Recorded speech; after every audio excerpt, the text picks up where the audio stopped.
दोस्तों, आज का जो टॉपिक है बहुत ही इम्पॉर्टेंट है।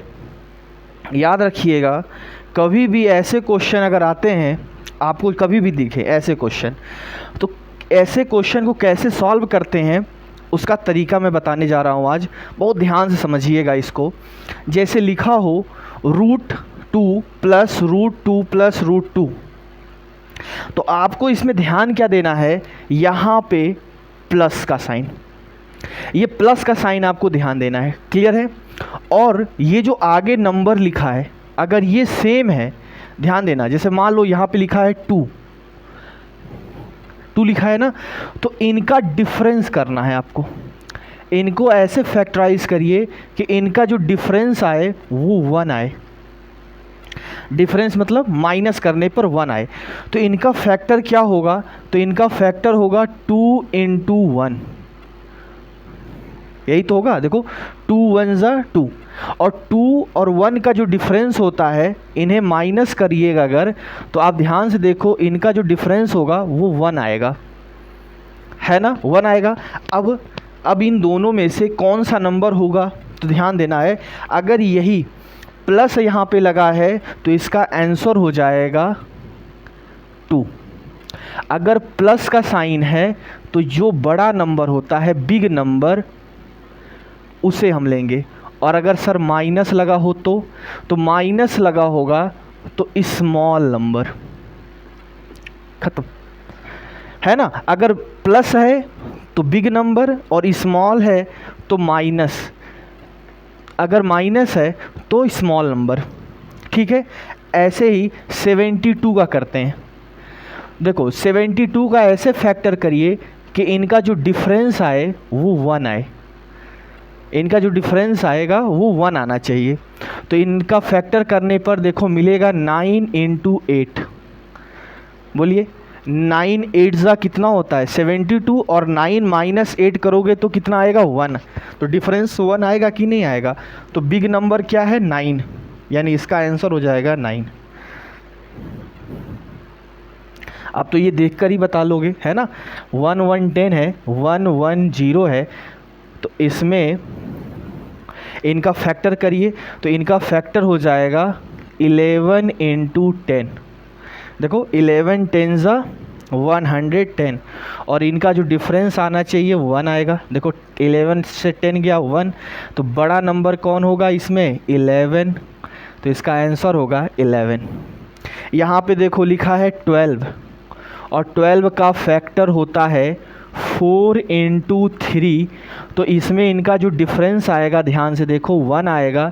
इसमें बिग नंबर यानी 4 है, तो इसका आंसर हो जाएगा 4। समझ में आया? सब कुछ सेम रहेगा। अब मैं इसमें कुछ चेंजेस करूँगा। जैसे यहाँ पे जहाँ पे प्लस लगा है, यहाँ से मैं हटा दूँगा प्लस। बस प्लस का साइन हटाएंगे हम, बस प्लस का साइन हटाएंगे। ये जो प्लस का साइन है इसे हटा के हम यहाँ पे माइनस का साइन लगा देते हैं। यहाँ पे हम क्या करेंगे? माइनस का साइन लगा देंगे। यहाँ पे हम माइनस का साइन लगा देंगे। यहाँ पे हम माइनस का साइन लगा देंगे। और ये जो पार्ट 1 है ये पार्ट 2 हो जाएगा। बस बाकी कुछ नहीं करना है, सब एज इट इज़ रहेगा। लेकिन अब यहाँ पे माइनस है, तो माइनस अगर होगा तो जो स्मॉल नंबर है वही आपका क्या हो जाएगा? आंसर। तो यहाँ पे जो स्मॉल नंबर है क्या होगा? 1। अब इसका आंसर हो जाएगा 1। यहाँ पे स्मॉल नंबर क्या है? 8, तो इसका आंसर क्या हो जाएगा? 8। देख रहे हो, कुछ नहीं करना है। यहाँ पे स्मॉल नंबर क्या है? 10, तो इसका आंसर हो जाएगा 10। और यहाँ पे स्मॉल नंबर क्या है? 4, तो इसका आंसर हो जाएगा 3, तो यहाँ पे इसका आंसर हो जाएगा 3। ये रहा।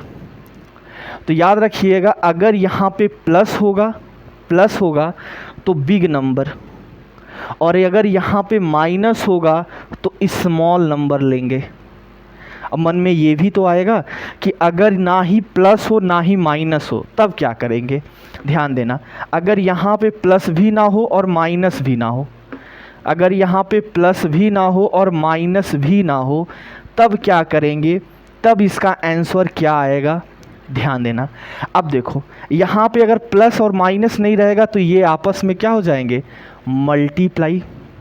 ये क्या हो जाएंगे, मल्टीप्लाई, ये हो जाएंगे मल्टीप्लाई मल्टीप्लाई, ठीक है। और अगर ऐसा है मल्टीप्लाई आता है तो आपको कुछ नहीं करना है, आपको कुछ नहीं करना है, ये बिग नंबर स्मॉल नंबर ये सब कुछ नहीं करना है, सिर्फ और सिर्फ ये देखना है कि अगर यहाँ पे मल्टीप्लाई का साइन है तो क्या करेंगे, कुछ नहीं। यही जो है आपका आंसर हो जाएगा, यही आपका आंसर हो जाएगा, यही आपका आंसर हो जाएगा, यही आपका जो है आंसर हो जाएगा, ठीक है। तो याद रखिएगा, यहाँ पे अगर मान लीजिए प्लस का साइन होता तो फैक्टर करते और जो बिग नंबर होता वो आंसर होता, अगर माइनस होता तो स्मॉल नंबर जो फैक्टर करते जो स्मॉल नंबर होता वो माइनस होता, सॉरी वो आंसर हो जाता। लेकिन अगर मल्टीप्लाई का साइन है तो एज इट इज़, देख रहे हो कितना आसान है। लेकिन ध्यान देना है, ध्यान देना है कि जब भी आप फैक्टर करें तो दो नंबर ऐसे ढूंढने हैं जिनका डिफरेंस कितना आना चाहिए, 1, जिनका सिर्फ और सिर्फ डिफरेंस कितना आना चाहिए, 1, जिनका डिफरेंस जो है वो 1 आना चाहिए। क्लियर है, देख रहे हो कितना आसान है।